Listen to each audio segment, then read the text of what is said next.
شهر رمضان الذي أنزل فيه القرآن هدى للناس وبينات من الهدى. السلام علیکم ورحمۃ اللہ وبرکاتہ. الحمد للہ الذی وحدہ والصلاة والسلام علی من لا نبی بعدہ. اعوذ باللہ من الشیطان اللعین الرجیم. وَإِذْ قُلْنَا لِلْمَلَائِكَةِ اسْجُدُوا لِآدَمَ فَاسْجَدُوا إِلَّا إِبْلِيسَ أَبَى وَاسْتَكْبَرَ وَكَانَ مِنَ الْكَافِرِينَ. قال النبي صلی اللہ علیہ وسلم لا يدخل الجنة من كان في قلبه مثقال حبة من خردل من کبر. محترم ناظرین اعظام، مکتبہ ابناء الحسن کی سرمدانی پیشکش میں آپ کا تہہ دل سے استقبال ہے. اس سے پہلے کہ ہم گھمنڈ و تکبر کا انجام اس موضوع پر گفتگو کریں، آپ کو یہ خوشخبری بھی دیتے چلیں کہ مضمون کے آخر میں ہم آپ کو ایک ایسی جامع دعا بھی سکھائیں گے کہ جس کو پڑھنے والا جب پڑھ لے گا تو وہ شیطان اور انسان کے مکر و فریب سے بھی محفوظ ہوگا، اور اس کے علاوہ اس کے لیے بہت سے فوائد اور بہت سے اس کے مثبت اثرات بھی اس کی زندگی پر اثر انداز ہوں گے. آمدم برسر مطلب، اللہ تعالیٰ نے فرمایا کہ جب ہم نے فرشتوں سے کہا کہ تم آدم کو سجدہ کرو تو سبھی نے سجدہ کیا، لیکن ابلیس نے سجدہ نہ کیا. اس نے انکار کیا، گھمنڈ کیا اور کافروں میں سے ہو گیا. اللہ کے رسول صلی اللہ تعالی علیہ وسلم نے ارشاد فرمایا کہ وہ آدمی جس کے دل میں رائی کے دانے کے برابر بھی کبر، گھمنڈ اور تکبر ہوگا، وہ جنت میں داخل نہیں ہو سکتا. دوسرے مقام پر اللہ تعالیٰ نے یہ بات ارشاد فرمائی ان اللہ لا يحب كل مختال فخور، کہ اللہ تعالیٰ فخر کرنے والوں اور گھمنڈ کرنے والوں کو پسند نہیں فرماتا ہے. یہ بات واضح رہے کہ آسمان پر سب سے پہلا گناہ جو ہوا ہے وہ تکبر، گھمنڈ اور فخر کا ہوا ہے، کہ شیطان نے پہلا گناہ یہی کیا.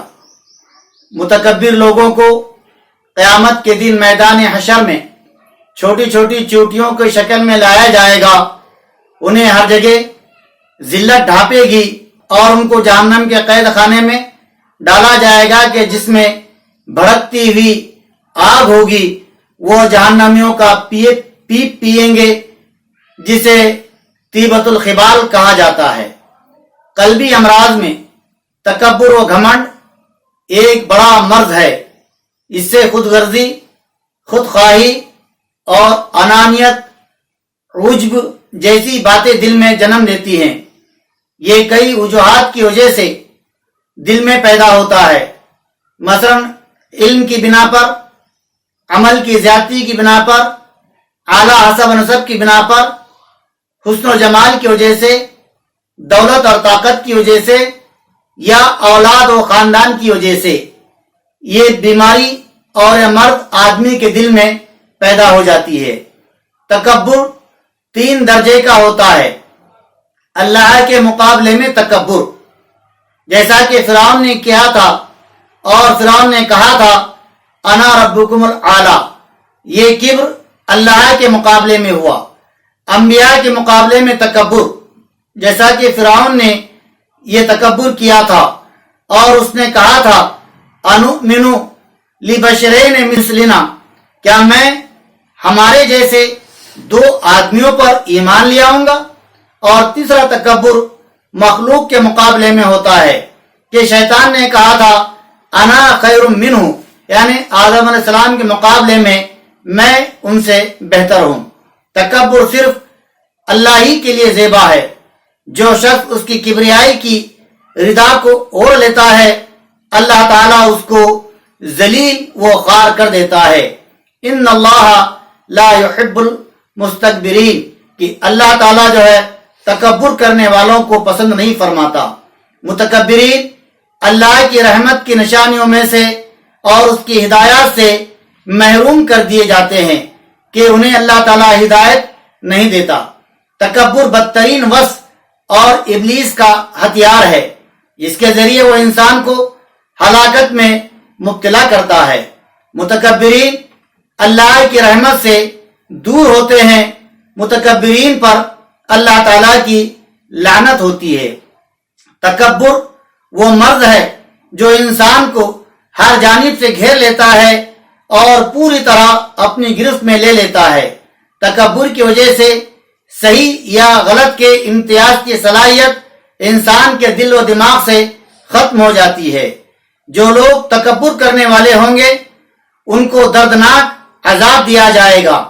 ان کے لیے آسمان کے دروازے نہیں کھلیں گے، ان کے لیے دنیا اور آخرت کی رسوائی ہوگی، کیونکہ یہ رحمان کی نصیحت سے منہ موڑنے والے ہوتے ہیں۔ قیامت کے دن ان کے منہ سیاہ ہوں گے۔